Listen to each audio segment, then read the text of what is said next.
Welcome to the Power Through the Fourth Whistle Roller Derby podcast. This is Jackie Bauer. Thank you for joining me today on the path to becoming better athletes, teammates, leaders, and human beings. Your response to last week's episode was overwhelming. Thank you, everyone who wrote in, left comments, left feedback. It was really nice to hear, and it makes me feel good to see all that support in the Derby community for the podcast and, more importantly, for each other. That is pretty darn rad, really. Before I get into today's topic, I do want to say that video I did last week did go up on Wednesday. You can find it on the Facebook page, Power Through the Fourth Whistle, and on our YouTube channel. And it is to help rookie skaters master crossover training. So anyone who is still having trouble with crossovers or coaches skaters who struggle with it, there are some ideas in there that might help you out. So check it out. So today, we are talking about being competitive. But Jackie, last week we talked about the team. Remember, it was the team. That was like a big thing. And we talked about how if we're too competitive, then we leave people behind. I'm not saying we should leave people behind. I did a whole episode last week about how we should not leave people behind. But we do still need to compete. So, last week's episode is not saying that we should all hold hands and skate in a circle and sing Kumbaya. It's all about elevating the skaters in our league so we can all compete together and become more awesome than we were the day before. We want to go into battle together. And we should compete. Because this is still a sport. And when you're in a sport, you've got to compete with other people, other human beings that are going to push you to your limit and make you dig down deep into your energy reserves and give everything you have, because that's why we sport, people. We sport because we want to see what's in there. We want to see what we're capable of. And so we sport. Go sports. All right. I'm going to tell you a little story to start here, and I'm using code names for the teams. You might be able to figure out who they are anyway, because I'm not that creative. All right, so this team, let's call them the Apples. They are fighting in the semifinal round of a major tournament in our state. This happened several years ago now. The winner of this game would go on to compete for first place in the tournament, and the loser would go on to compete for third place. In this round, they were competing against the B team of a Division I team. We're going to call them 8 Mile, a very good team in the state who is expected to win the game. And one skater from the Apples still remembers the locker room talk.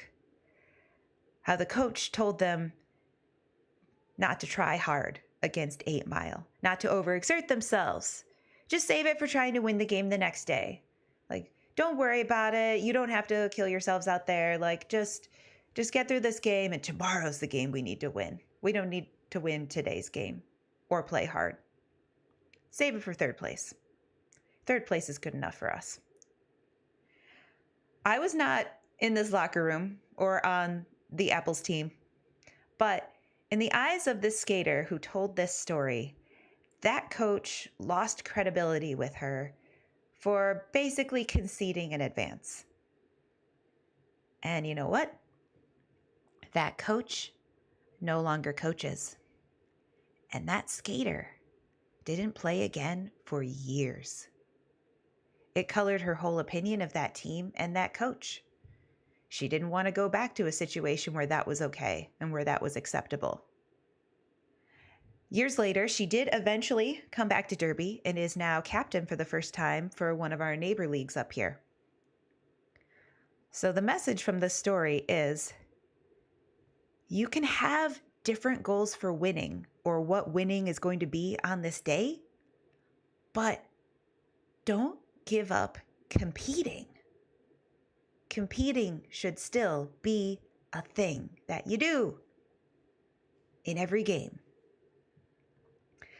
I have been re-listening to an audiobook that I enjoy a lot. I believe this is the third or fourth time I've heard it, and it's from football coach Bill Walsh, and it's called "The Score Takes Care of Itself." This does not mean that you don't look at the score.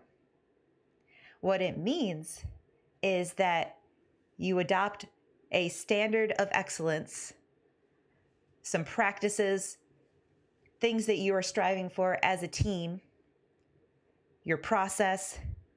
If you figure all this stuff out and compete to the best of your ability, then the score will take care of itself.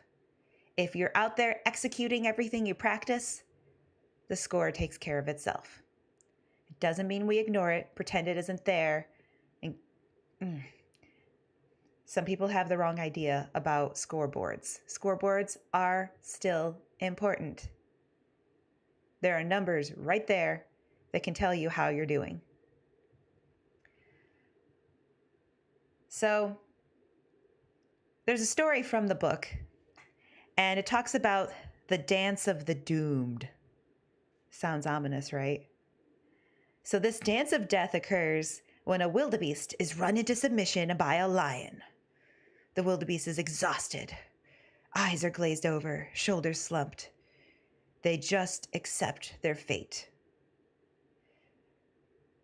This sort of situation happened in a game that the San Francisco 49ers were playing, which was the team Bill Walsh coached. All the players, eyes glazed over, shoulders slumped. They seemed to be just going through the motions in this game. And so he basically said to them, "Well, fellas, I guess we're going to lose today. How do you want to do it?" By saying this, what he wanted them to stand up and fight. And if they were going to lose, to do it with dignity. Dignity. Because your opponent can see your eyes. Your opponent sees the defeat in your face. You don't want them to also crush your spirit. So in this game, the San Francisco 49ers were trailing at the half 35-7. Yes, it's as bad as it sounds if you don't watch football. This team had already lost 7 out of the last 9 games they had played. Fans threw stuff at them from the stands as the players went into the locker room.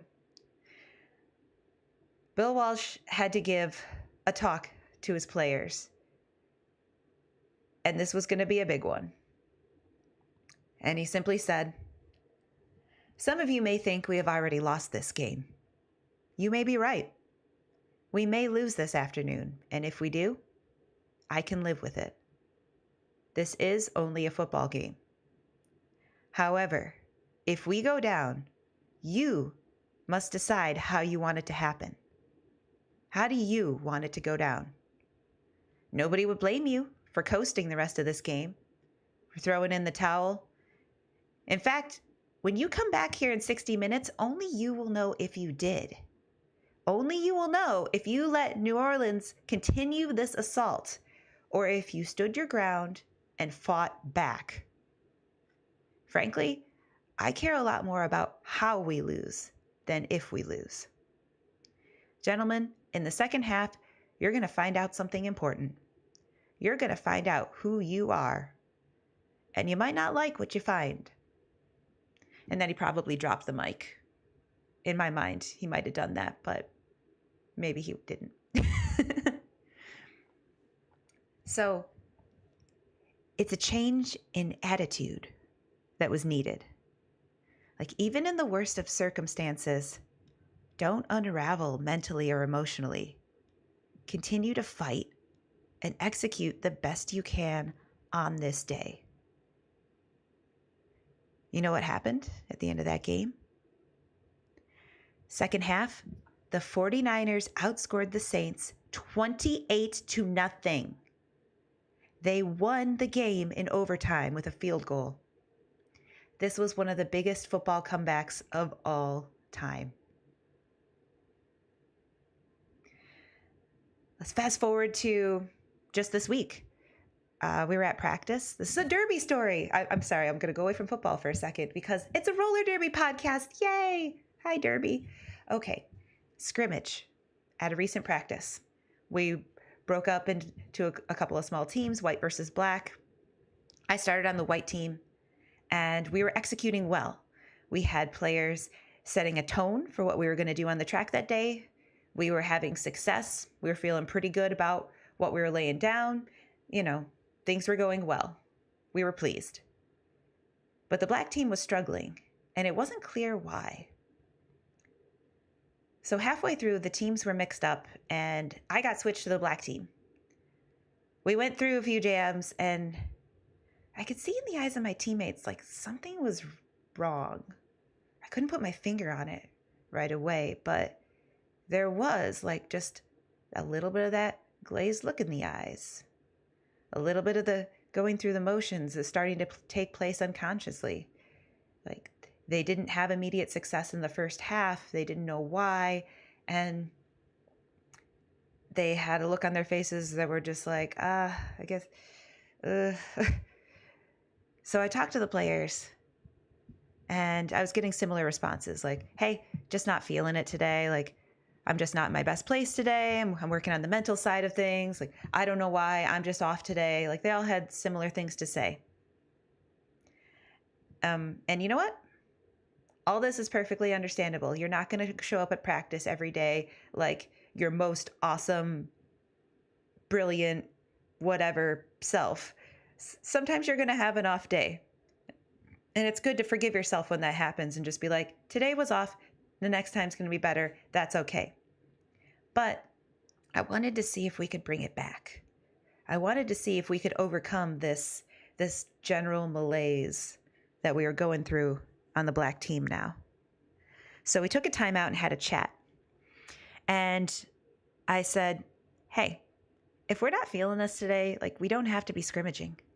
Like it's perfectly okay. We could ask to do a drill instead. There's only 15 more minutes to go in practice. It wouldn't be a big deal at all. We could say no more scrimmage. Or we could do one more jam and come up with a plan and execute it to the best of our ability and see if we can salvage this scrimmage tonight. Either way, I don't want any of us to go home feeling defeated. I want us to feel good about what we did here today. And if that's going to be better off in a drill or in scrimmage, let's figure it out, because we're not going to go home feeling like this. The black team decided they wanted that one more jam. So we made a plan. We did the jam, and we got lead. We had successful teamwork. Things went well. And after that jam, we didn't even have to touch base with each other to see if we wanted to keep playing, because the mood had changed. We set a different tone for black for the rest of scrimmage, and it was a change in attitude. We didn't get lead every jam for the rest of the scrimmage like that. I'm not saying that we suddenly had an overwhelming victory the way the 49ers did. It was more like 50-50, but every jam, there was something to be proud of in it. There was evidence that we were making progress and that we hadn't given up, and we were doing things with more focus, enthusiasm, intensity, teamwork than we had before, because we made a choice to do that. We all decided, no, we're not going to go down like this. We're going to do something together, and we're going to give whatever we've got left the rest of this night and feel better about it. And we did. I am really glad that this actually happened, because I'm really proud of my team for how we handled it. We got to practice coming back from that dance of the doomed mentality, prove that we absolutely could come back, and we will be more ready to bounce back like that in games in the future. This is probably a situation that happens to you a lot on your team, where people just aren't feeling it at practice, in a drill, in a scrimmage, and then eventually in a game. So how are you going to rally the troops? How are you going to decide to finish that game? There's a quote I keep in my head. It's from Emmitt Smith. That's another footballer, American football. Sorry, I should be specifying because I actually do have this great European audience as well. And the quote is, "I may win and I may lose, but I will never be defeated." So make sure you make yourself proud with whatever you do out there so you can hold your head up high and be able to look in the mirror the next day. We're going to take a quick break where you can listen to one of our sponsors that helps support the podcast. Be right back. And we're back. In this second part, I'm going to talk about not the losing side of competing, but the winning side of competing. Particularly something called success disease. This was also talked about in the Bill Walsh book, so it's a sticky topic and it stays in my mind. Having a winning season can make it super challenging to keep pushing. You will be really tempted to just coast. On one team I was on, winning was actually one of the most dangerous things that could happen to our momentum. That sounds like totally weird, right? Winning was dangerous, especially if we won by a lot. Isn't the goal to win games?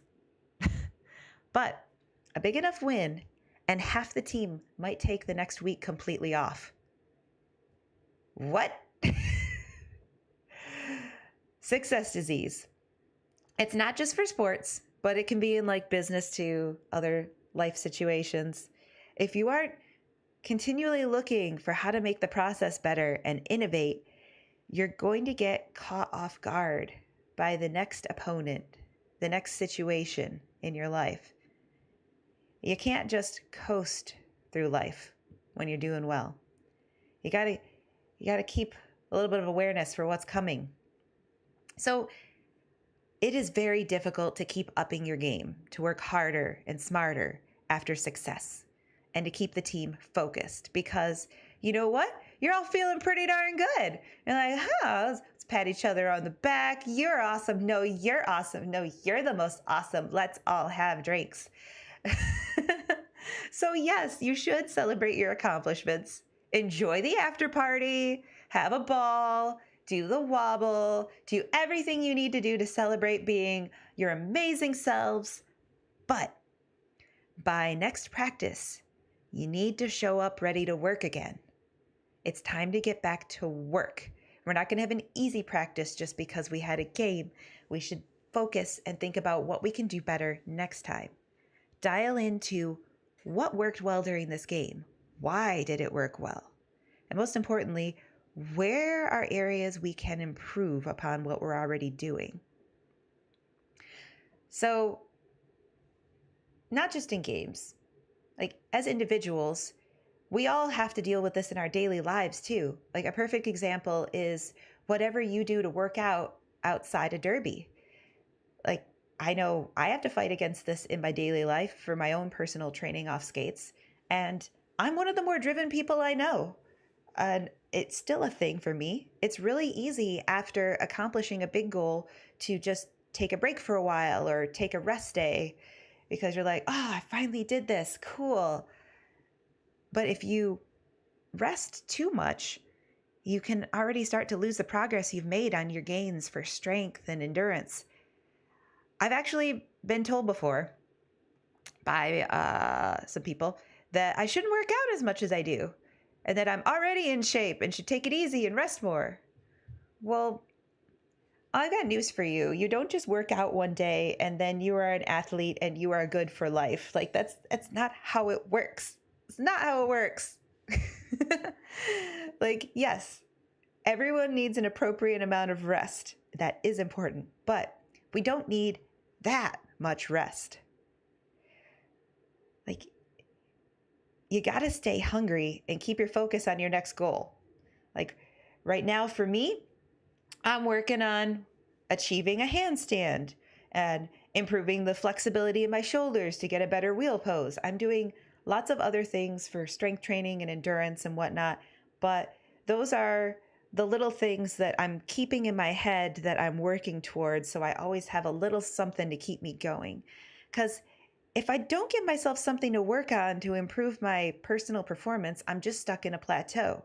And it's the same in roller derby with your skills. There was a year where people told me I was good enough and I could relax. Like, truthfully, they just wanted me to put less pressure on myself, and I definitely could have done that, but I shouldn't just straight up relax and be good with that, because what's the point of that? Like, I do celebrate my victories. I pat myself on the back, but there's always another game. There's another goal. There's always something I could be working on to keep being more awesome. So yes, I've accomplished this and this and this, and I feel really good about where I am and things are awesome.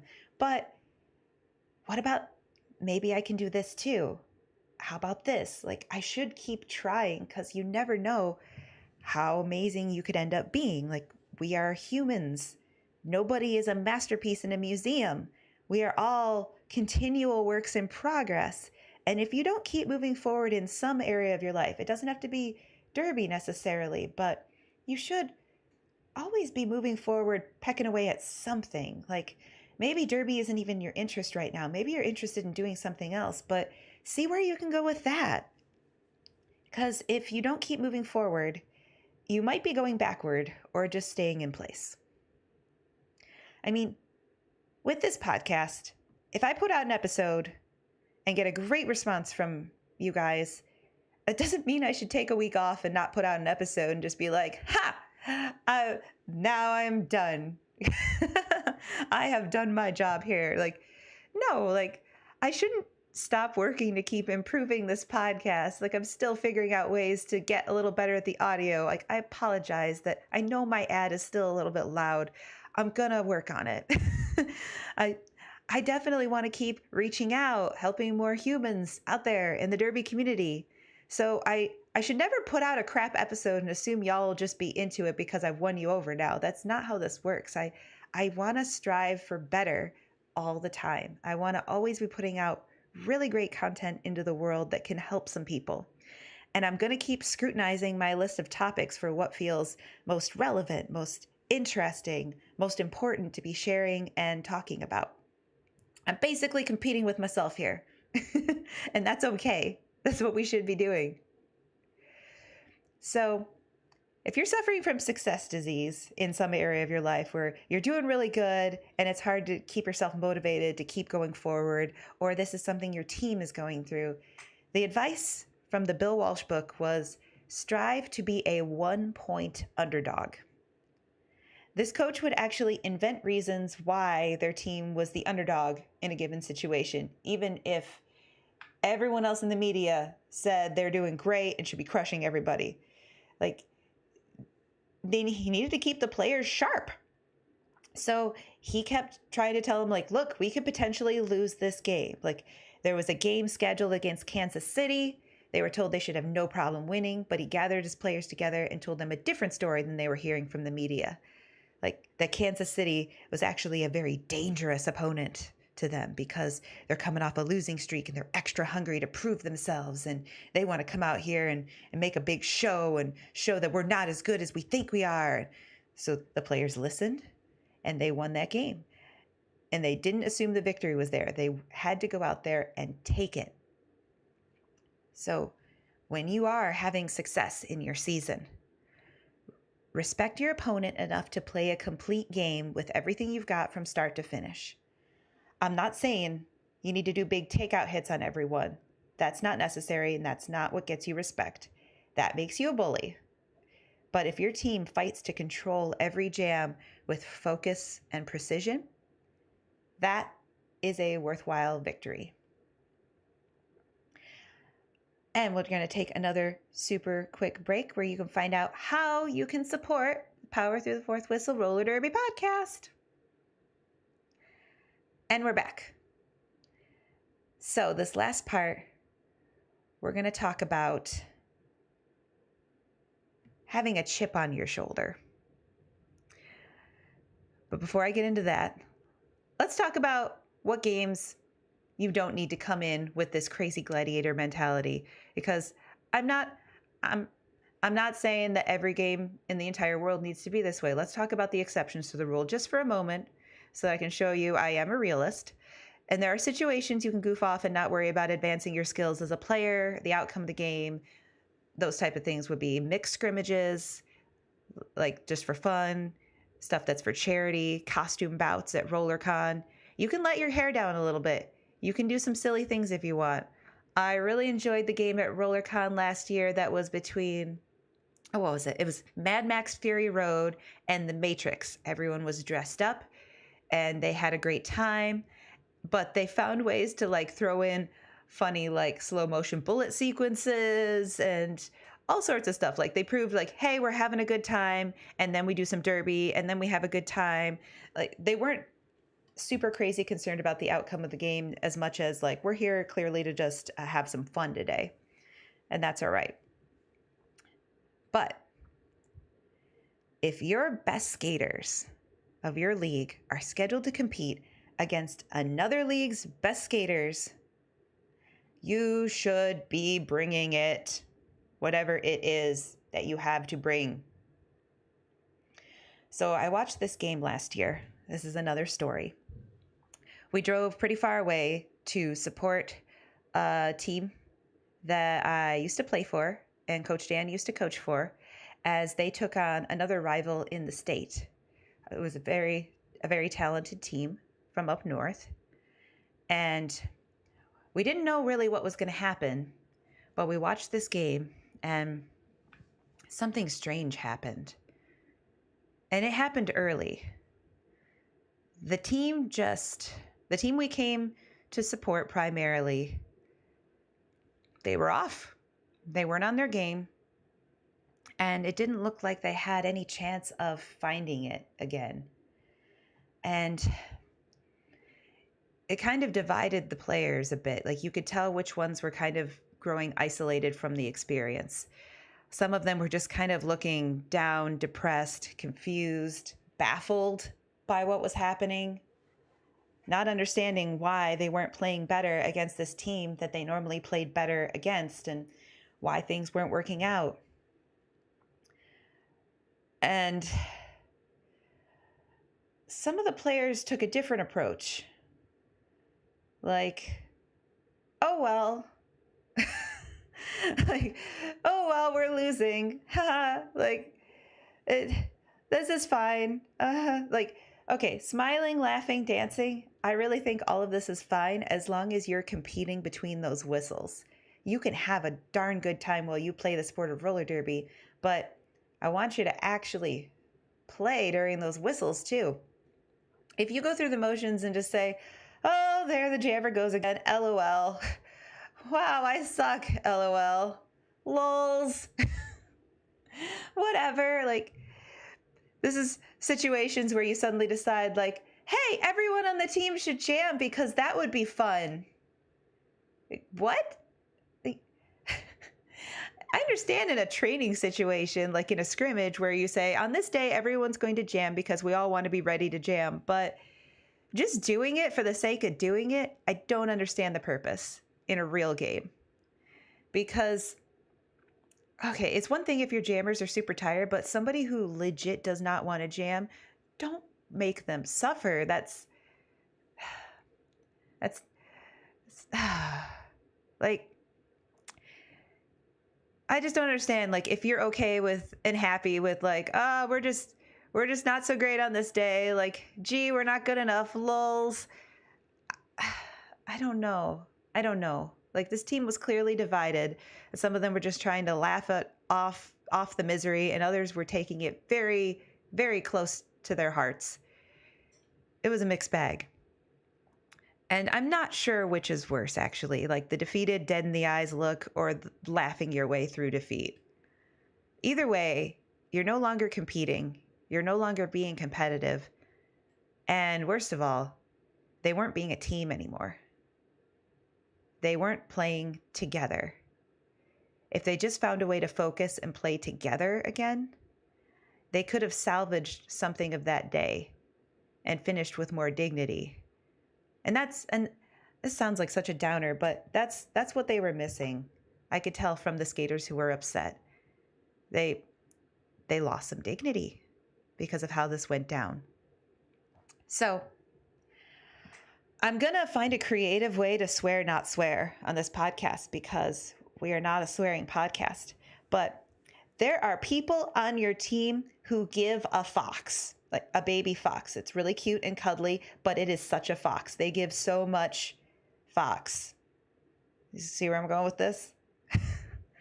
If you go like, la, la, la, we don't have to look at the score. We don't have to care about this. All that matters is you're pretty. Like, what? There are people on your team who do care that this hurts very deeply, who will question your game decisions when you decide to do goofy stuff just because. And these players aren't going to stick around if they get the sense that we're not competing anymore and having fun is more important than trying to actually do our best at the sport that we've all put so much time and effort into. These people still care about doing really well, and they're going to feel isolated if you're just out there having a party on the jam line. So where's the line? Because you can't compete to the death and be like all grrr all the time, but you can't be happy-go-lucky. I don't care about the outcome. Let's love each other and skate and hold hands in a circle all the time. And I'm not going to look at the score, and I'm going to track the amount of high fives we give instead. Like either you got to find in between. Strive for the middle ground, because this is absolutely possible. And this was absolutely possible on this team for many years. And I was so friggin' proud of how well we walked this line, because you could be competitive and work hard and enjoy doing it and enjoy each other. And on this day, they didn't do that. Maybe they're just having an off day. Those happen. But in your team culture, can you find a way to do both? Can you find a way to really work hard and appreciate each other for doing it, to enjoy each other's company, push each other to the limit till we're both gasping for breath, and then epic high five is given? Or you race like demon dogs are chasing you, and then you high five and you thank the other person for bringing it so hard today, help you find that extra gear. So, a tool you can use to get this middle ground, this right area is, I shouldn't even say right, but this little middle zone we're going for. I don't know. I don't have a better word right now. I'm working on becoming a better podcaster. Meh. Okay. You need a chip on your shoulder. You need to have an edge, because having a chip on your shoulder, like, it honestly gets a bad rap. I don't know why. Maybe it has like a negative connotation, but you can work this to your advantage. You just need a little one, just a little one. But all the great athletes out there in history have had a chip on their shoulder. The Michael Jordans and the Kobe Bryants of the world, like getting up at 4 a.m., training twice a day or whatever. I'm not saying you need to do this, but for the athletes like this, when you're already the best in the world, why would you do something like that? Because you got a chip on your shoulder, you've got something to prove, something to keep you going. Even when you're already seen by many to be the best, you don't stop fighting to be the best. Every time I say chip on my shoulder, I keep hearing like that song from Legally Blonde, the musical. You know the one, or you can find it. It's a cute little ditty. But anyway, healthy rivalries are a really good way to keep that chip on your shoulder. There is a rivalry between University of Michigan and Michigan State, where I'm from. Also, both of those teams versus Ohio State. These are huge rivalries. People get like super invested. And up north in roller derby, there's always been a rivalry between the original derby team in the area and the team that was formed later. Wins and losses, they've gone back and forth. And it has always been the case that the team who wanted it more, that had more to prove on that day, that had the bigger chip on their shoulder, they've always been the winner. every single time it was the team that wanted it more, that wanted to prove it to the other team that it's our turn this year. So how do you make a chip on their shoulder when you don't have one? Sometimes you need to create a demon, is what Bill Walsh said in this book. It's a really good book. You should really listen to it. So in this story, Bill Walsh created a demon. And the team, the 49ers, they're on a bus. They're going to New York. And he gets this vibe on the bus that people are just kind of, they're just hanging out. Like they're just chilling. But they don't seem like intense or ready to play this intense contact sport of foosball. So he decided he needed to create a demon. And the demon was the New York media. So there's this whole story about how he's like, stop the bus. And so they go into this weird abandoned parking lot, probably picture like a tumbleweed tumbling by or something. And he just lets them have it. He's like, he's waving this newspaper around and he's like, oh, I'm sick of all the things the New York media says about us. Have you read this? Have you seen this? Of course, none of them have. He's like, he's opening it up like, look, they say such things about us. Like, I can't even believe it. Like, they don't respect us. They don't think that we're that good. Like, I can't take it. How much they say these things. Are you going to prove them wrong? Are you going to prove them we are that team? And everyone gets fired up and they're like, yeah, we're going to go play football. And he's like, right. I don't know what was actually in that newspaper that day. Maybe there wasn't even a story about the 49ers, but it worked. And it also worked because it wasn't something that this coach did all the time. It was pretty rare that he put on this acting performance, but he knew how to use it. And it sounds manipulative, but it worked. It worked on his team. So when I'm struggling personally, I need to find my edge. Sometimes I'll think about that health teacher that told me I was out of shape. I told you that story in a recent episode. And when I think about that person, I say, I'm going to prove you wrong. Watch me work. So for me, that chip on my shoulder is anyone who has ever thought I couldn't do something. I will show you that I can. Thank you to everyone who rated the podcast this week. Oh my gosh, every little bit helps. Thank you. Thank you so much. And we got our first supporter of the podcast this week. Big, huge thank you to Kate. I haven't mentioned it before because it feels early, but there is a link in the show notes where you can support the podcast. It's similar to Patreon, but it's run through Anchor, where this podcast is hosted and distributed to other sites. So thank you, Kate. If anyone else is interested in supporting the podcast monthly, you can jump in there. We also got a new review this week from Furious Bones Noodles 5. And it simply says, pew pew. Thank you, Furious Bones Noodles 5. That absolutely works for me. So you guys, I was legit serious. If you leave me a pew pew, I'm good with that. Like having reviews helps. You can put whatever you want in them. It just leaving a review, it's super helpful. Punch the stars, leave a little comment, something. I really like how you guys are helping me out with this, and let's help some other people find the podcast. Thank you. So if you want to follow our Facebook page, it's at facebook.com/powerthroughfourthwhistle with the number 4. Hit us up on Twitter and Instagram at powerfourthwhistle. And if you are interested in becoming a sponsor, email powerfourthwhistle@gmail.com or send us a DM on any of the social stuff. Links and handles can be found in the show notes. Thank you for listening. Come back and join us next week where I might have a little surprise for you. I'm not going to tell you what it is because I'm going to leave you in suspense.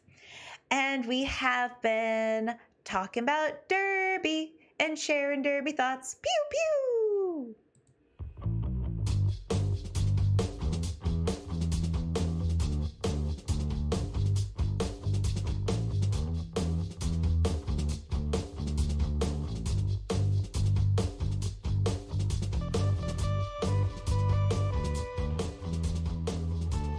Hope those lasers of positivity help you start your day or end your day whenever you need to be positive.